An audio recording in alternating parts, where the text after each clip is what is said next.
Binge the full week of The Ray Taylor Show ad-free over at inspireddisorder.com/plus. This is The Ray Taylor Show.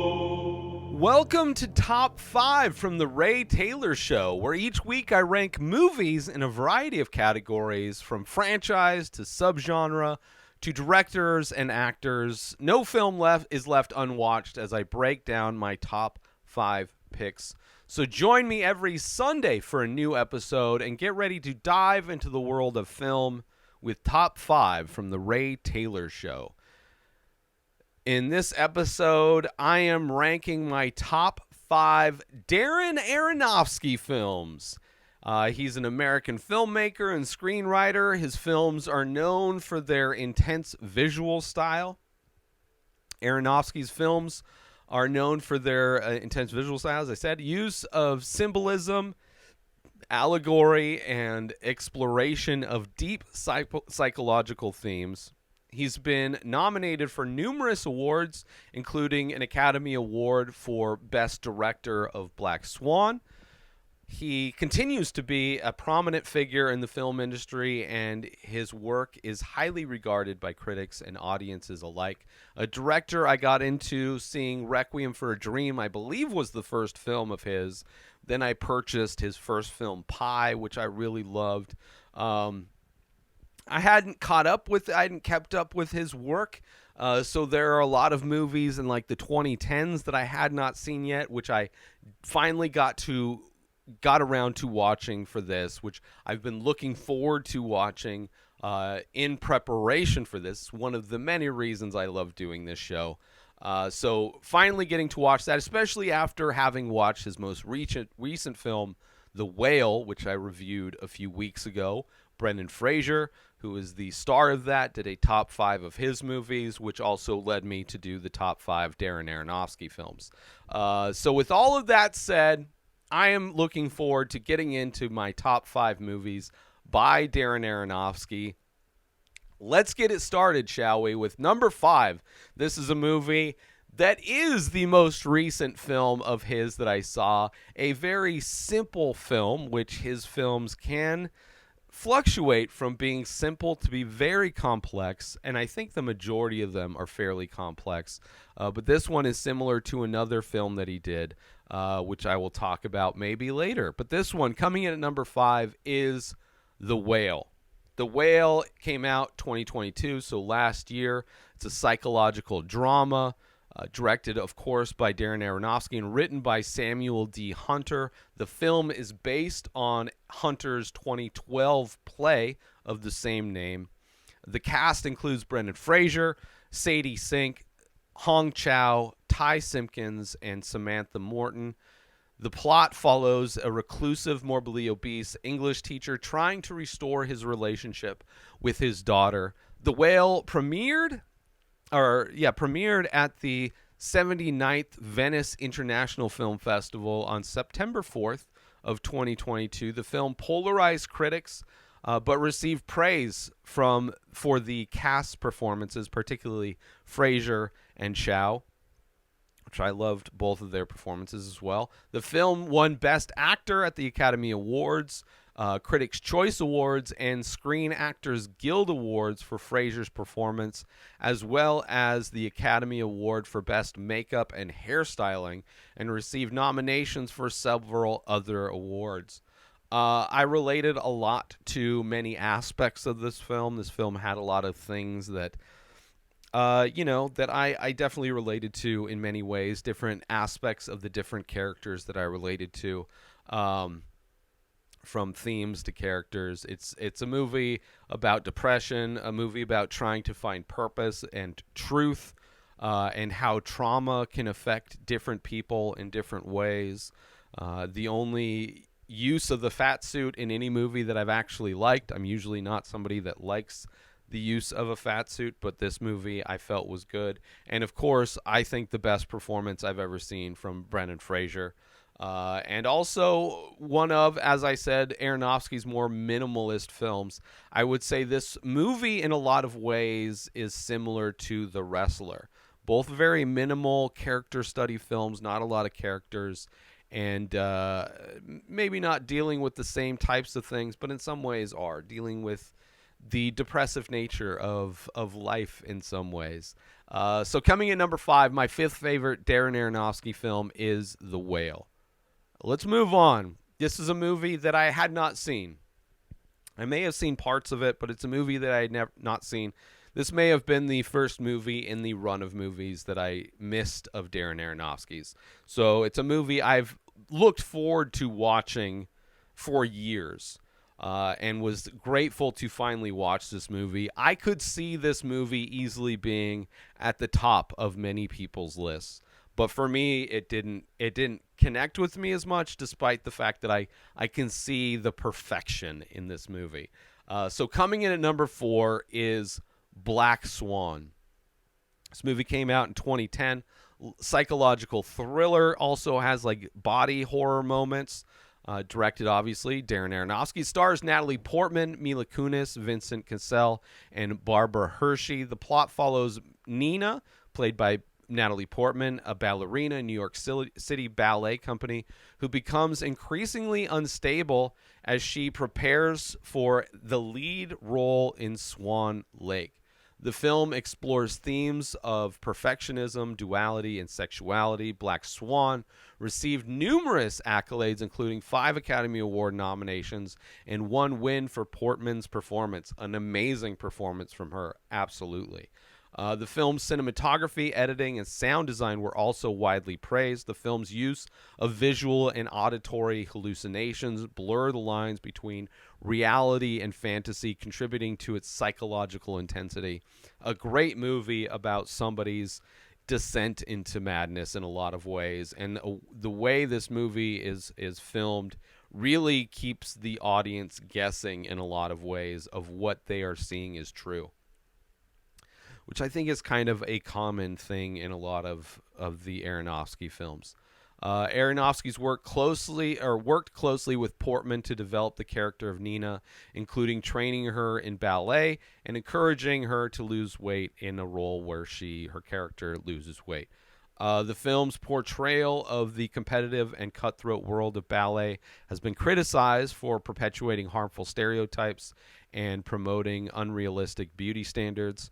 You know, obviously, I don't think the unrealistic beauty standards that are depicted in this movie are necessarily considered to be healthy in this movie.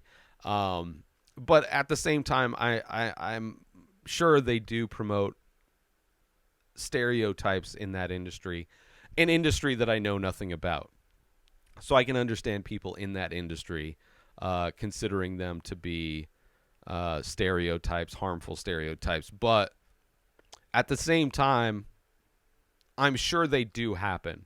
And maybe they're not as common as this movie may make them seem. But I don't think that's what this movie's trying to do. I don't think movies in general are trying to generalize experiences. I think they're trying to show and explore unique experiences. And sometimes those unique experiences can relate to a wider audience on more of a general kind of level.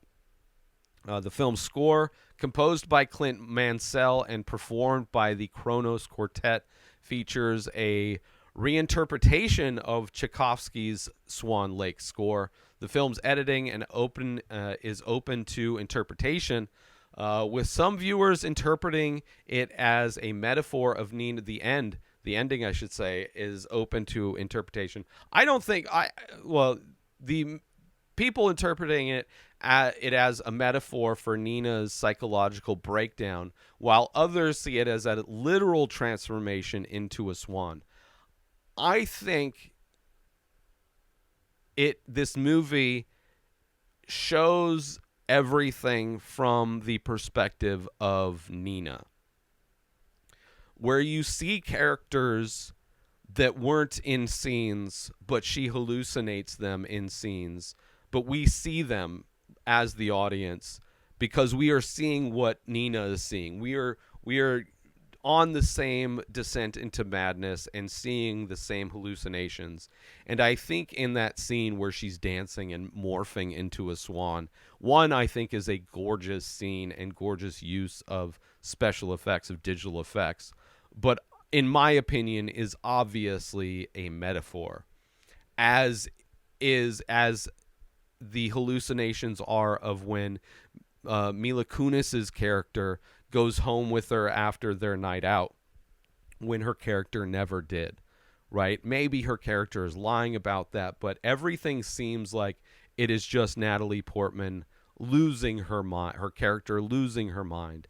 And in that moment, it is her embodying the character that she has struggled to embody the entire film, and has embodied it so well that she sees herself as herself morphing into this black swan. So I think it's an interesting idea that people would think it's literal. I don't think that kind of supernatural, I think the audience would freak out.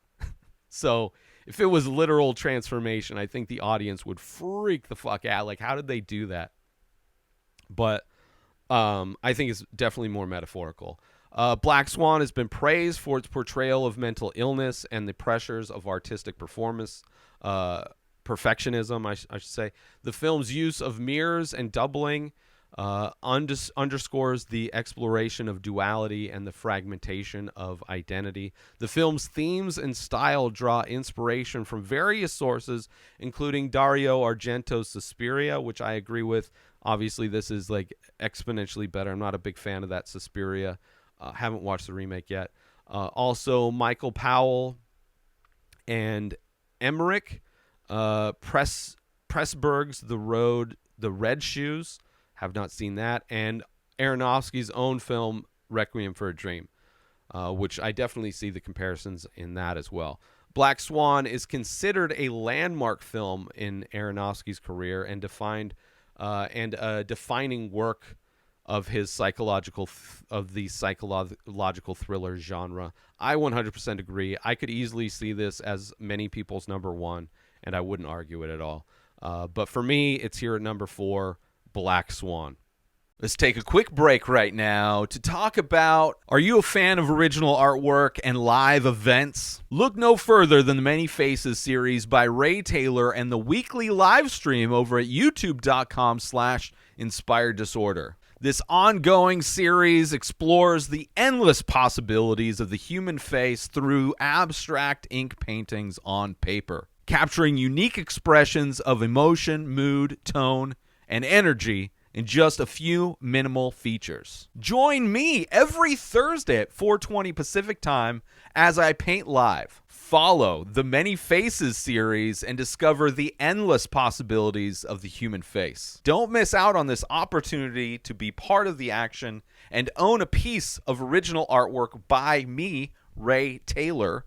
Head to youtube.com/Inspired Disorder every Thursday to catch the live stream, and visit inspireddisorder.com to browse and purchase the Many Faces artwork. And now, let's get back to the show. Moving on to my third favorite Darren Aronofsky film. This is probably the last film I saw of his before I kind of fell off. And definitely a movie I liked. It's a movie in rewatch that I still liked. And it's one of his more simple movies. That movie coming in at number 3 is The Wrestler. The Wrestler came out in 2008. It's a sports drama. It stars Mickey Rourke, Marissa Tomei, and Evan Rachel Wood. The plot follows Randy the Ram Robinson, played by Mickey Rourke, a washed-up professional wrestler who tries to revive his career while dealing with health issues, strained by relationships and personal demons. The film explores themes of identity, sacrifice, and the tolls of physical and emotional labor. The Wrestler was a critical and commercial success, receiving numerous accolades, including 2 Academy Award nominations and 1 win for Rourke's performance. The film's portrayal of the wrestling industry and its brutal and often exploitative nature has been praised for its authenticity and rawness. Rourke's performance as Randy the Ram Robinson is considered a career-defining role and one of his best performances of his career, which I haven't seen all that many Mickey Rourke movies, but not surprising at all. It's he gets amazing. Aronofsky gets amazing performances out of people, that's for sure. So not surprising that Rourke was so rewarded for this one. The film's handheld camera work and gritty cinematography contributed to its visceral and realistic style. Tomei and Wood's performances as Cassidy and Stephanie, respectively, were also praised for their complexity and depth. The film's use of 1980s hair metal and Bruce Springsteen's song The Wrestler on the soundtrack contributed to its sense of nostalgia and melancholy. The film's ending, which leaves Randy's fate open to interpretation, has been debated by viewers and critics. I think maybe people think he died. I mean, everybody dies. I don't think that was the moment that killed him, but I think it was, probably his last hurrah on one level or another. Like, he probably wasn't very healthy after that, if he did survive. Aronofsky's use of extreme close-ups and long takes underscore the film's emphasis on the physicality and vulnerability. The film's themes and style draw on inspiration from various sources, including John Ford's The Searchers, Martin Scorsese's Raging Bull, which is a great movie, and, of course, Aronofsky's Requiem for a Dream. The Wrestler is considered a landmark film in Aronofsky's career and a defining work of the sports drama genre. The film's exploration of aging, mortality, and the price of pursuing one's passion resonates with audiences and has cemented its status as a modern classic. And I also love the many similarities there are and parallels that can be drawn between the careers of professional wrestler Mickey Rourke's character and Marissa Tomei's professional dancer, adult entertainer career. How both, athlete and female entertainer, sex work, adult entertainment can have a short shelf life. How it can be kind of a rough end to those types of careers. Also, the lack of respect both careers. Like, there are many times the way he's treated by his regular day job and other people is in many ways the same way a stripper may be treated and degraded in the real world, in the straight world, as it were. So I appreciated that both of these characters also came from a place where they understand each other, and this movie could easily be about a story of a woman who is kind of at the end of her career as a stripper. And it would have not changed the movie that much. So I kind of enjoyed this movie for its ability to kind of discuss both of those things within the one story. But either way, number 3, my third favorite Aronofsky film, is The Wrestler. Moving on to my second favorite Darren Aronofsky film. This is another one that was a first-time watch. This is also a movie that I didn't expect to like. I was not expecting to like this movie at all, and it probably just from what I heard when it did come out. And it's a movie that as the movie went on, the more I loved this movie. And it's kind of crazy, and I can completely understand why people wouldn't like it. But for me, I loved this movie, and I'll get into that. But coming in at number 2, my second favorite Darren Aronofsky film is Mother! With an exclamation point. Mother came out in 2017. Psychological horror film written and directed by Aronofsky. Stars Jennifer Lawrence, way better performance from her in this than in the Hunger Games trilogy, which I just finished.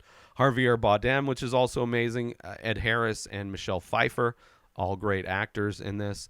The plot follows a young woman played by Lawrence who lives with her husband Bardem in a secluded house in the countryside where they are visited by increasingly disturbing and intrusive guests.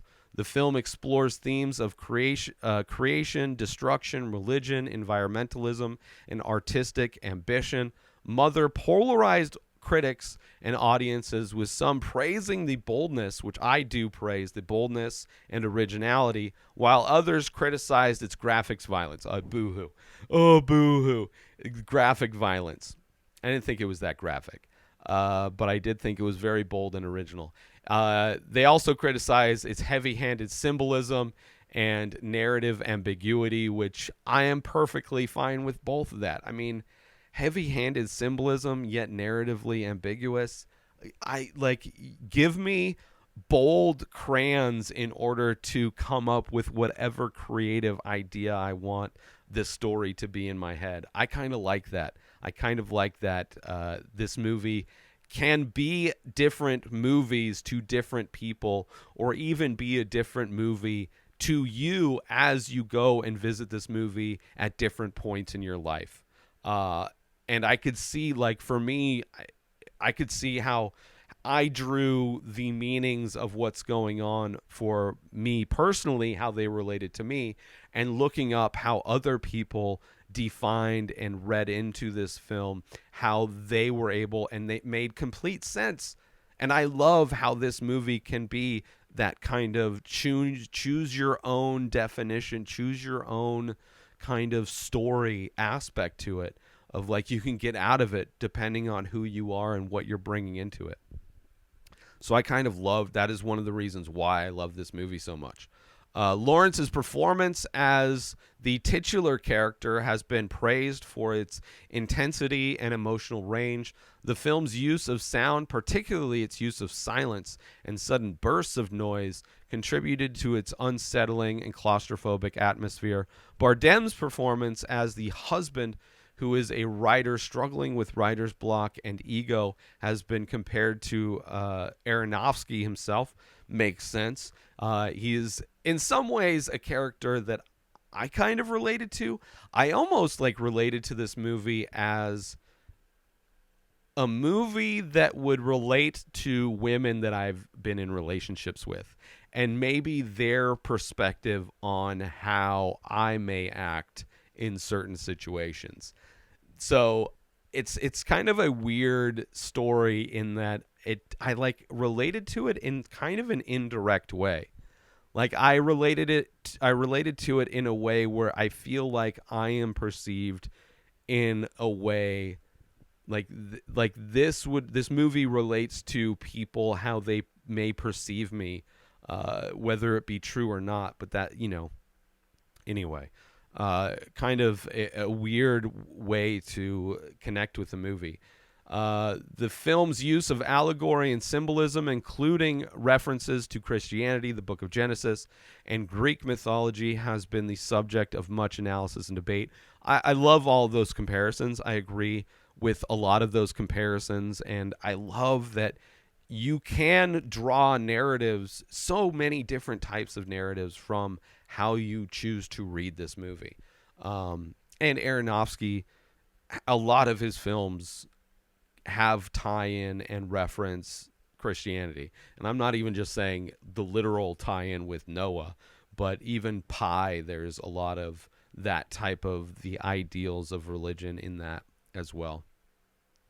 So, even though those weren't the things as I was watching it necessarily, and I take some ideas from how people think of those things, and I kind of have my own type of interpretation. I don't know. I really love this movie. The film's final act, which features a surreal and apocalyptic sequence, has been interpreted in various ways, with some seeing it as a commentary on climate change and nuclear war. The film's use of handheld camera work and long takes contributes to its sense of urgency and immediacy. The film's production design and use of practical effects create a visceral and unsettling world that blurs the lines between reality and nightmare, which I 100% agree with. Mother is considered one of Aronofsky's most divisive films and challenging films, and has been compared to his earlier works of Pi and Requiem for a Dream. 100% agree with both of that, with all of that stuff. I love this movie for a lot of reasons. I like how the metaphors can be read in different ways, as I said, whether it's religious or artistic struggles. And I love that it goes so hard. Like it's a movie that seemingly starts at 11, but it ends up at like 15. It goes way farther than I thought it would go with things, and I really appreciated that. And even how it kind of wraps around at the end, almost in a Groundhog Day kind of a never-ending loop. Kind of enjoyed that as well. And I love that it can be viewed like I'm excited to rewatch this movie in however many years when I realize it's been a while since I've watched this movie, and I'd be like, I want to revisit this movie, and I could see having completely different takeaways from this movie than I saw the first time, which I love that. And I think, I absolutely did not think this movie would be a movie that I liked, let alone end up at number 2. It's kind of crazy, and I was very wrong. I was very wrong. And the more I watched this movie, as the movie went on, the more I loved it. So coming in at number 2, my second favorite Darren Aronofsky film is Mother.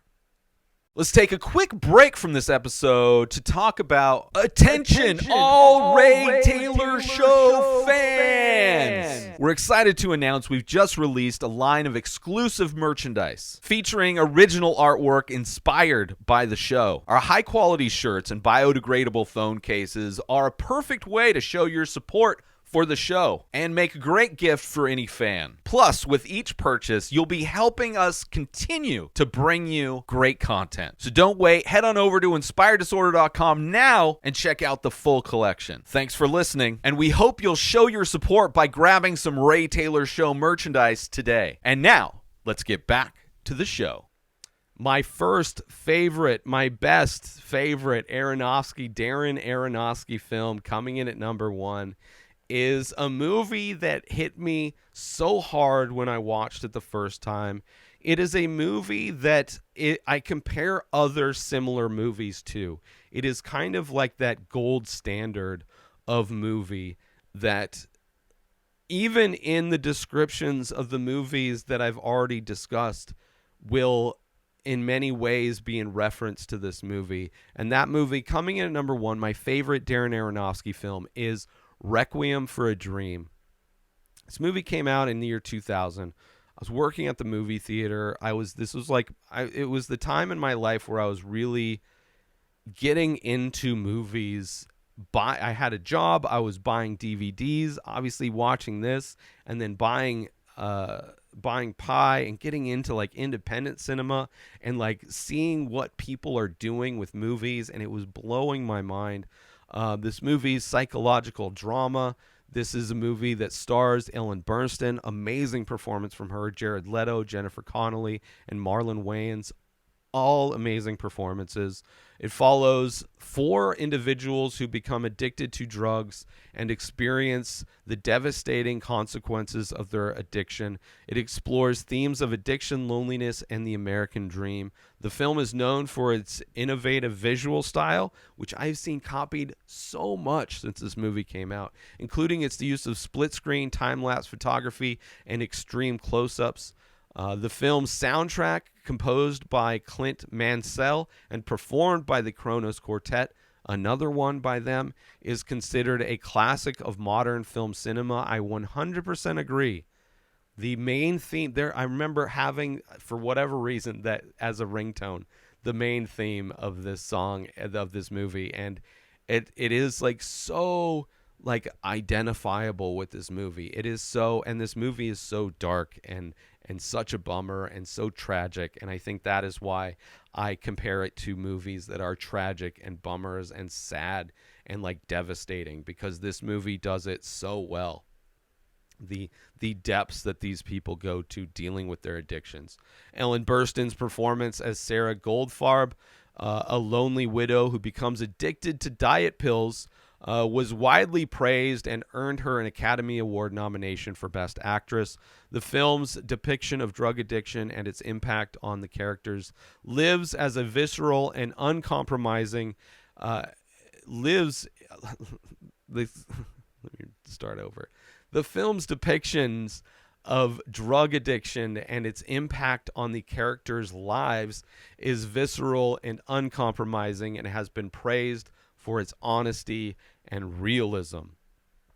The film's structure, which becomes increasingly fragmented and frantic as the characters' lives spiral out of control, adds a sense of unease and disorientation. The film's ending, which is ambiguous and open to interpretation, has been the subject of much debate and discussion among viewers and critics. The film was a critical success, but was not commercial success. Obviously, this is not surprising that this movie wasn't a commercial success upon initial release. However, over time, this became a cult classic and is considered one of the most important films of the 21st century. The film's use of symbolism and metaphor, including the reoccurrence of imagery of the refrigerator and the television, add its depth and complexity. The two devices in America consumption that provide the most unhealthiness to Americans, the TV and the refrigerator. The film's depiction of the destructive nature of addiction and the ways in which it can erode human relationships and dignity in both powerful and devastating. It's a movie that is brutal to watch. It stays with you, unlike most films. Even talking to the film erodes my ability to speak words. It is by far the most Aronofsky films. I mean, even as I said in the descriptions of the other films, so many of his films after this have had flavors of Aronofsky, and I think this movie, with the subject matter and themes and style and music, every aspect of it, like he, in his second film, hit it so far out of the park. It is amazing.